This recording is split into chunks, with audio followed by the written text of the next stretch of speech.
Welcome to episode 218 of the CUInsight Experience. I'm Randy Smith, one of the co-founders of CUInsight.com. And I'm Jill Nowacki, founder and CEO of Humanidei. Thanks for joining us today, where we continue to explore what it really means to lead with authenticity and heart. This episode is brought to you by the Sheeter Group, a leading executive benefits firm that meets your retention and succession needs. From non-qualified benefit plans to compensation studies and performance design, they're helping credit unions invest in leadership that lasts. Learn more at sheetergroup.com. Today's conversation is about something all leaders are thinking about, even if they don't always say it out loud. And at Humanidei, it's what we've built the business on. Belonging. That feeling of being seen, valued, and truly included. Belonging is more than inclusion. It's the culture that allows people to show up fully, share ideas without hesitation, and thrive as themselves. It sounds simple. Belonging is something we all find ourselves wanting since like kindergarten. But creating that sense of belonging requires real intention. And today we're going to unpack why it matters, what gets in the way, and how leaders can cultivate it within teams and organizations. Let's dive right in. I was thinking about this, that, belonging is it just as I was doing my homework, because this is obviously in your wheelhouse much more than mine, but it's not just being invited in. It's feeling like at home once you're there, right? So I want to throw it to you before we really jump into this and say, you've worked with so many organizations on this. Where do you see belonging making the biggest difference? Yeah. So I always think about, it's a personal reflection, but there was an experience I had when I was in high school, and we were having a conversation. I was having a conversation with a group of people who I didn't know very well. And they kind of raised this question that the heart of it was, what happens when you don't feel like you belong? And I realized as we were talking, they were kind of like, oh, I just make my way in and I do it anyway. And I realized that for me, in that type of situation, I would not be comfortable truly being myself in that. And so what that meant, because of the reason that we were gathered together, is I wasn't sharing my best ideas. I wasn't engaging, frankly, sort of as friendly-ish with them as I would normally have liked to have been, because I didn't feel like I was meant to be there. And so when you translate that to the workplace, if you have team members who feel nervous, don't feel like they can really bring their best selves, you miss out on those best ideas, those funniest jokes, that true showing up with it. I mean, and just like the collaboration among your team, right? Like if somebody's not feeling it, or I would think missing all kinds of creative ideas too. Absolutely. So, yeah. If I'm afraid I'm going to say something and you're going to be like, you're dumb, I'm not going to take any risk in that conversation at all. Absolutely. I was trying to think about this as we were having this conversation. There were a lot of questions I wanted to ask. Are there signs that leaders can look for where maybe somebody on the team isn't feeling like they belong? Yeah. If you notice reticence, reluctance, and you watch too for those, and it may be harder to see in a more remote workplace, but you watch for those cues of like, does this person stop by other people's desks? Do they chat in that way? Is there a group of people that goes to lunch and doesn't leave anyone out in those situations? But also, there's the reality too that some people might feel like they belong, but they just don't socialize with their coworkers. So you can't root it just in that socialization. You also have to look at, what happens in a meeting. And sometimes you might have a direct report who one-on-one with you is really vocal and shares a lot and has great ideas. And then you get into the meeting and that person doesn't talk. And then it's like, well, why is this person behaving differently in some situations than others? And looking for that, like, does there need to be something done to create greater comfort in some areas than others? When you were talking, I was thinking of like not only the early days of CUInsight, but like it's a small organization, right? Like, so when somebody new does come in and everybody else has that history, and I think I've seen it even more when somebody is younger and they're coming in and like you're in the meeting. I feel like as a leader, sometimes you want to pull it out of them because are they like afraid to talk because everybody else has been here for a long time. This is maybe related. It feels related in so Humanidei hired a new employee the 1st of August. And we do these like little, just in Teams chats to try to keep engagement up. We'll throw out like Friday favorites. And so about a week ago, last Friday, she put her first Friday favorite out. And I'm like, yeah, she's like, cause she's like engaging in these informal things that we do as a team now too. And so those can also be some signs of starting to move into belonging when you see people start to interact in those ways too. That's pretty cool. Yeah, you like to see that when somebody's new on board, right? They're coming into a room of people that all know each other. There is that idea. A lot of this was like reflecting on the growth of CUInsight over the years and things like that. And when those moments when people realize that their like ideas mattered and were being listened to, like you can almost go back and pinpoint like the best work was being done. Like, and it wasn't about titles or an org chart, like where those ideas came from, but that idea that people felt that they could speak up and that their ideas were going to be listened to. It's kind of a cool thing. So. Yeah. And it's such a cycle too, right? Like somebody speaks up and shares an idea and then it's a great idea. Everyone acknowledges that. And then it encourages people to do that more, not just the person who shared the great idea, right, but someone else who sees that too, when it's met with support and encouragement from that side of it too. So, because I'm sure I've also been on the other side of that where I've like shut down things too quickly because maybe my head was in a different place, right? Like, well, so, but that goes back to the last episode. Maybe it wasn't being as present as I should have. So, well, and there's also people cringe when it's like, well, but this is the way we've always done it, or that's not how we do things around here, which is a quick way to create a sense of not belonging for somebody who's new, right? It's funny you saying that because I tried to get away from saying things like the CUInsight way, right? Like because of that reason. And another thing is like when someone would come with an idea, if it was something we tried before, and I'd be like, we tried that. And just kind of, it didn't work. People didn't want it, care for it, whatever. And it's like, but their idea may be different. And it might have been that one little degree that actually made it a good idea that we were missing, but no, it's a new person. So that's something I've tried over the years to get better at, is not being like, nope, we've already done that. Nope, didn't work. Nope. So. Yeah, I think that's one sort of recognized barrier that can sometimes get in the way of belonging, right? And that's an interesting one because what that is essentially saying, or I won't say what it's saying, I'll say the message sometimes people are receiving in that is this idea of, well, you haven't been here as long, so you're not really one of us, which certainly is going to deter belonging. When you think about that, some of those barriers are really obvious, like something like that. We also know in the workplace, you might see other kind of biases or assumptions about people, or even just like a lack of awareness about it. We talk a lot. If you don't intentionally include, you unintentionally exclude. And so that awareness matters. What kind of barriers have you seen over your career too? Me personally? Oh, not like things that have made you feel like you don't belong, but things that you have seen in workplaces, or where you can be like, ooh, that person is withdrawing or not feeling engaged, or that workplace is creating a sense of division maybe. I mean, so much of this, as we were preparing for this, I started just thinking about my own journey, I guess you could say, from like the leadership side, where there were times I remember saying things that I thought I was being very clear and supportive on that didn't land that way, right? And if that made somebody feel left out, but just thinking about those it's like a humbling reminder that it's something that tone matters.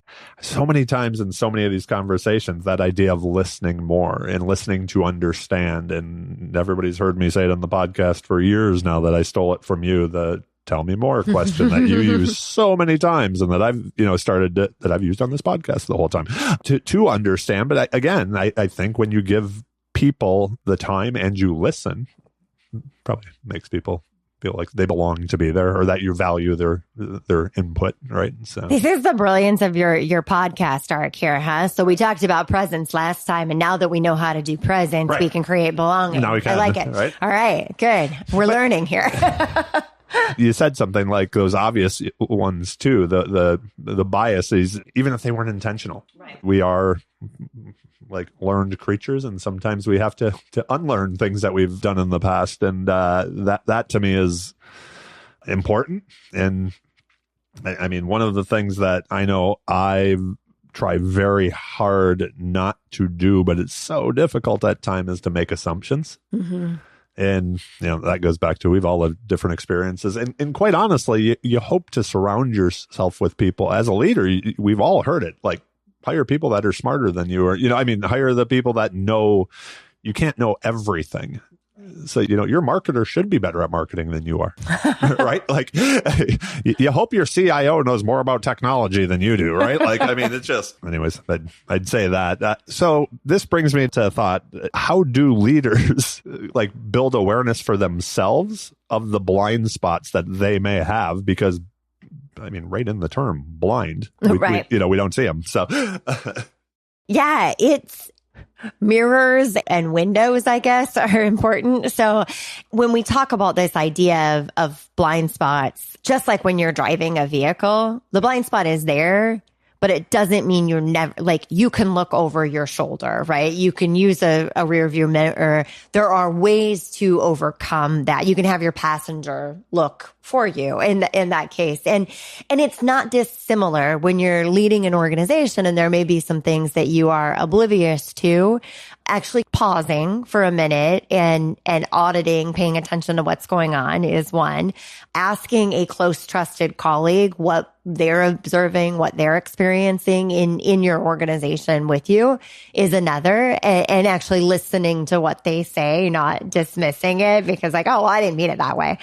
And so self-reflection is probably 80% of it, and listening to that feedback from others is probably 20% of it. But there are things that I'll have conversations with somebody, and the first time I will ask or say this, it's like a light bulb goes off with people. So for example, how much time do you spend with your closest direct reports? Oh, well, I spend the same amount of time with all of them. We all have weekly one-on-ones. Okay, well, do you ever go to lunch with any of them?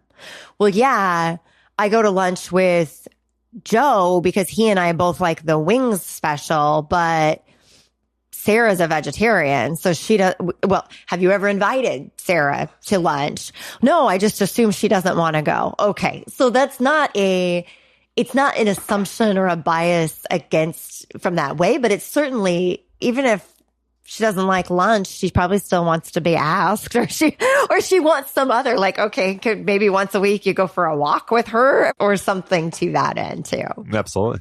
I think that's such an interesting thing as leaders, right? Because you do connect with people on personal levels as well. So if you like to go play golf on Saturdays and you get to that point, you're spending more time with one person than you are with everybody else, say, on your senior leadership team. And that's a place where I wouldn't say, oh, that creates inequity or that, because it doesn't have to systematically create some sort of like leaving someone behind or automatically promoting someone, but it does damage that sense of belonging, because it does feel like, oh, there's a closeness here in some part of the organization that I'm not part of. And that can create a sense of less belonging in that. I can see that. I think you said like making sure that you're spending the time with people, with all, like, say, if you have multiple direct reports. I mean, so that is, to me, that feels like it's just being intentional. Is that a good way? Absolutely. Being intentional and really paying attention to it. And that's where that it has to be like,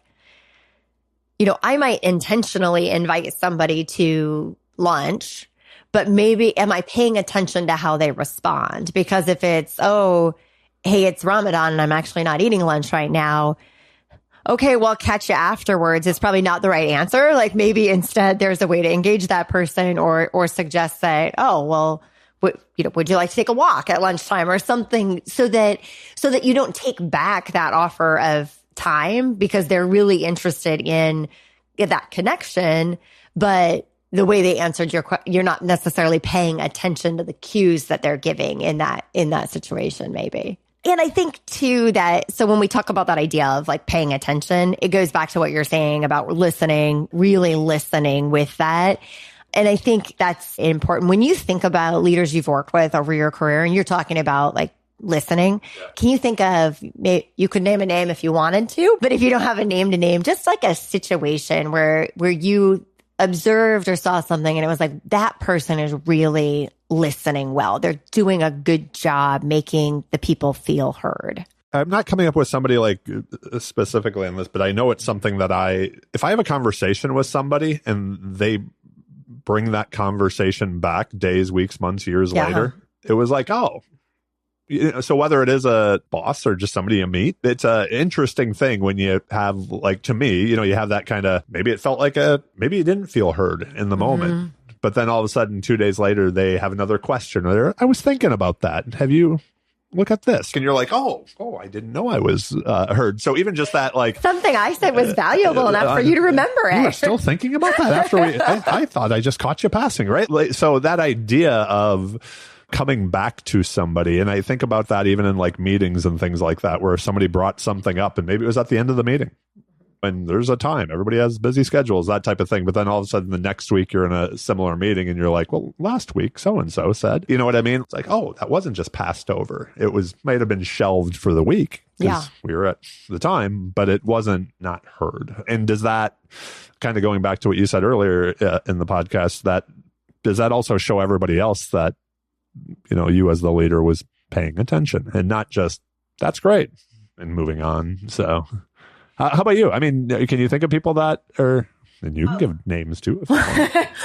Probably. But before I do that, I think that what you're saying there is that idea of something coming up in passing and somebody revisiting it and that really feeling validated, making people feel heard.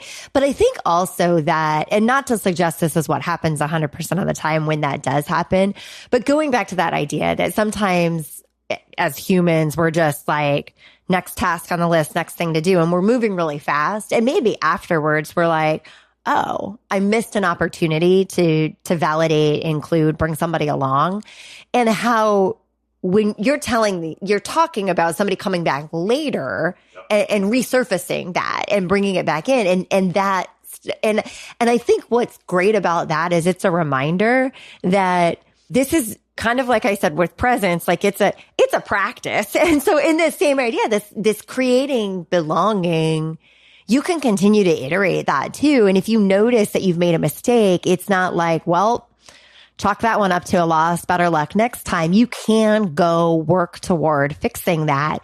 And sometimes that outreach to make something right creates an even stronger sense of belonging because it does two things. One, it shows that in this culture, we make mistakes, and that doesn't mean we don't bury our mistakes because we're not afraid to make mistakes here. So that can help that. But then second, it shows a level of vulnerability and approachability. If a leader can come in and say, hey, you were talking in the meeting and I missed the opportunity to weigh in. I'd like to hear the rest of your thought now, or to pull it out in that way too. Absolutely. I mean, because I do, like, I think back to like early CUInsight and, when the team was smaller and things were growing, it seemed like there was a sense of belonging because we were kind of, again, it wasn't an org chart. It was like we were building this together, And my guess is with Humanidei, you've seen a similar thing. It's like we're building something, right? It have been over the past 5 or 6 years where people feel they know their contributions matter, right? So that was kind of now think of how to frame this question. But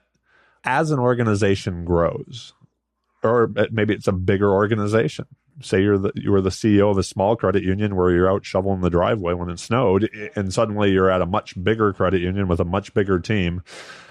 How do you create that belonging for a bigger organization and where it really does affect the culture as a whole, right? Like, because there might be 500 employees. Like, how do you make sure that employee number 500 feels that same belonging as employee number 3 did? Yeah, well, it can't all come from the CEO, but it definitely has to all come from the CEO. So, but like by that, I mean, that CEO can't make 499 other individuals feel like they belong, but they sure can model that mindset. And to me, belonging is one of those things that snowballs, maybe. I don't know. Like, if I feel like I belong, ideally, I'm more likely to bring someone else in. If I feel like my status is maybe on the verge, and you think about this with like terrible cliques in high school, for example, and it's not the person who is concerned that if they say the wrong thing, they're going to get kicked out of the group, that's quick to bring in another outsider for that, right? Like, because they're too concerned about their status and what that'll do. And so in organizations, when we have employees, as much as it doesn't seem it should be this way in the professional adult world, if we have employees who are concerned about their status, they might not be so focused on what they can do to make sure others are feeling comfortable and psychologically safe. And so because again, I'll say like that modeling that and instilling that from the top, but ensuring that every leader you work with understands that too and has that sense of their own safety that allows their own sense of belonging that allows them to comfortably bring others into that sense as well. I like that. When did you first start thinking about belonging in the context of the professional world? Oh, I mean, I think it's been, I mean, I think of like that first job out of college and stuff like that, right? I felt pretty lucky that I came in with a bunch of people that were basically or a handful of people that were in a similar situation, just like fresh out of college. And there was kind of that instant thing. But it makes me think about, and I've seen this before, like you and I have been to a lot of credit union conferences. And it's a wonderful group of people, but like we've all seen the new person, right? Like, and who's kind of like sitting off to the side, and the rest of us are hugging each other and know each other for years. And I mean, I've talked to many of people who are going to like their first event or whatever it happens to be, and I've said it for a long time. I'm like, the first time you walk into one, a lot of people will look at you like, who's that? And then the second time you'll walk in, and once they've seen you twice, you're going to be like, why is this person hugging me? So, but that's that I do. Like, I mean, I can think back to like my very first GAC when CUInsight was young, and multiple people that were following through social and stuff coming up to me and saying, I love what you're doing. Yeah. We love what CUInsight is. Would you like to go to the Herb Wagner dinner? I didn't know what it was. Mm-hmm. Like, oh, okay. No idea. But that was all like, I remember like talking to Dave, my business partner, and being like, this was crazy, man. Everybody was so nice. They like what we're doing. But so like, I felt that very first, like walking into that, the hall, the very first time, I felt like a complete stranger. I didn't know anybody. Yeah. By the time I left 4 days later, I was like, this is amazing, but that was from people, right? Yeah. And that was a personal experience for me. And that's something that stuck with me. And I think it's easy in credit unions, but it is like talking to people. Like if you see the person I'm thinking of like a Q's event that might be a little smaller or something, right? And it's like you're on the break and everybody's just chatting and having coffee, and there's like the one person standing over at a table by themselves, like just being like, hey, do you know? Yeah. They're great. What's really interesting to me about that anecdote that you shared, the idea of like going to your first GAC and after that, then feeling like you belonged. And you certainly talked about how friendly people were, like, and they invited you to events. But you also talked about them validating the work you were doing. We love seeing what you're doing. People can start to think of like, oh, belonging, that's just fluff. That's all we have to do for belonging is host a pizza party or send somebody a thank you note or something. And that's all there is. But like that story you just told, you led with people came up to you and validated your contributions, yep. Right? Yep. And I think when we're inside our own organization, that is such an important, like telling someone, hey, I like that idea you shared. I like the way you delivered that member experience the way you did. Like you're making this organization a better place. And I think that can sometimes be undervalued, underappreciated, underprioritized. That idea that people feel like they belong when they know their contribution matters. And sometimes we talk about like employee satisfaction and we get caught up in this idea of, well, we want to make sure they have enough time off and we want to make sure. And then people swing to the other side and say, well, this ain't no country club. They're not here. Like they got to get their jobs done.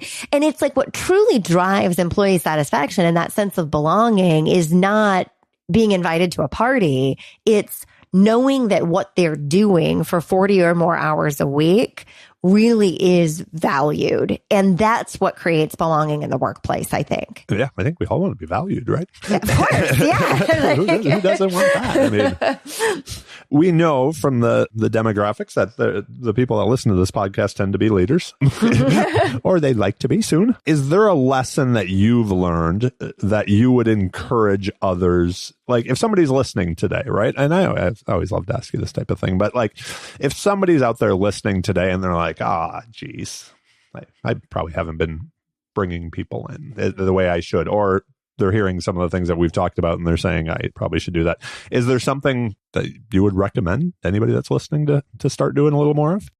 Listening, but being thoughtful about what you're listening to as well.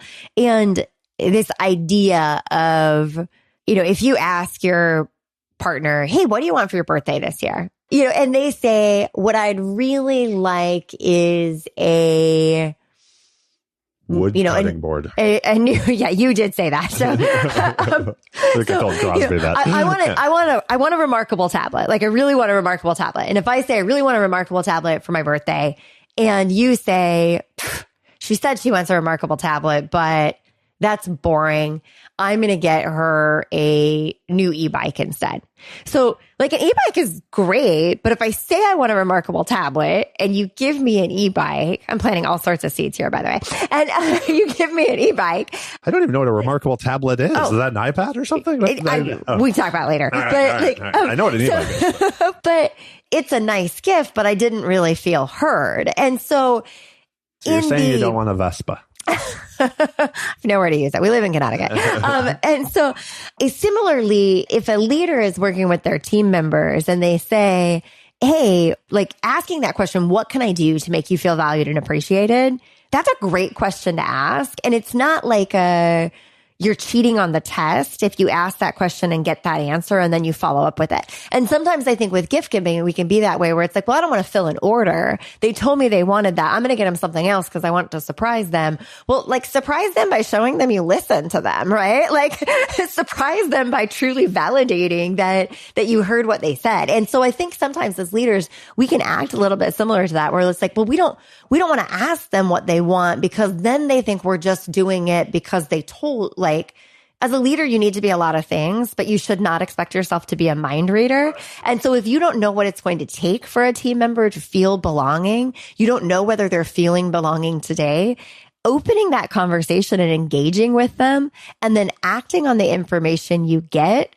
it's that easy. Or maybe I should say, it might not be easy, but it is simple. It is that straightforward with it. That's good. I think we're getting to a good spot to wrap up. Is there anything else you want to add before we kind of have some final thoughts? A final thought before my final thought.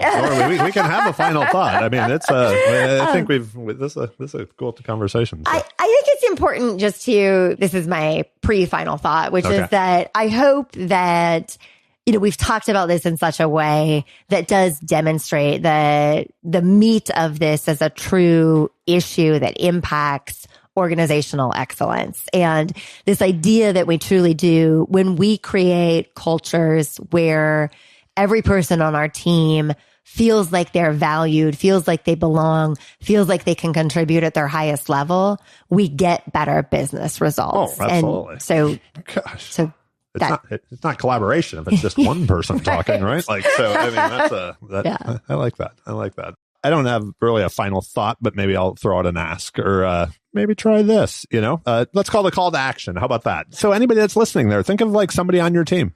What's like one small thing you can do to make them feel that they belong more and to make them feel more included? Because there is probably somebody as you're listening that you're like, wonder if they're feeling this right now. And is there just even that little small thing that you could do to make them feel a little bit more included?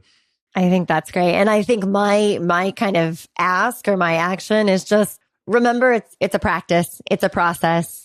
Just when you think you've achieved belonging, somebody new joins the team and you got to do more work. And so give yourself grace as you move through this, but stay committed, stay consistent, and keep being intentional in creating that belonging culture. There's that word intentional again. I also think of authenticity too, though. You actually have to care, right? Yeah. We don't want any artificial belonging here. Nobody wants that. No, that's for sure. And with that, once again, we do want to say a big thank you to the Sheeter Group for supporting these conversations. Check out the show notes for links, resources, and ways to stay in touch. And don't forget to hit subscribe on your favorite podcast player, Apple, Spotify, Amazon. We're on them all. We'll be back soon. But until then, be well, stay connected. Collected too. That's important. Yeah. Collect yourself. And look for those ways to bring others in and help them feel like they belong. I love it. Thank you all for listening. We appreciate you. We'll be back soon.